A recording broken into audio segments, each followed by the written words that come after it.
एक बड़ा ही आम सा सवाल है लेकिन उतना ही पेचीदा भी। क्या एक पिता की अपनी बेटी के प्रति जो आर्थिक जिम्मेदारी है वो उस दिन खत्म हो जाती है जिस दिन बेटी 18 साल की हो गई? हम्म कानून की नजर में तो वो बालिग है। बिल्कुल, अपना भला बुरा खुद समझ सकती है। तो क्या सारी जिम्मेदारियां वहीं खत्म हो जाती हैं?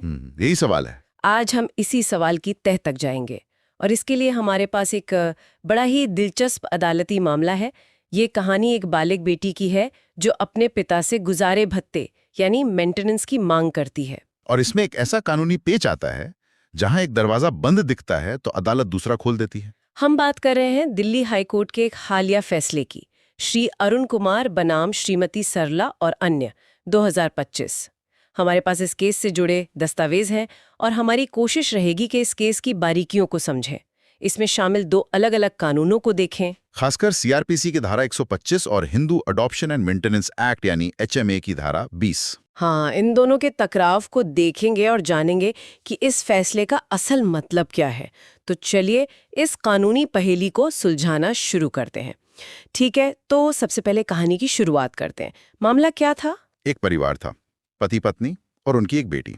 और जैसा कि ऐसे मामलों में होता है, कुछ अनबन हुई होगी और पत्नी और बेटी अलग रहने लगी। जी, उन्होंने गुजारे के लिए पति यानी पिता पर फैमिली कोर्ट में मेंटेनेंस का केस किया। और ये केस किया गया था क्रिमिनल प्रोसीजर कोड यानी सीआरपीसी की धारा 125 के तहत। हाँ, और यहीं से सारी कहानी शुरू होती है।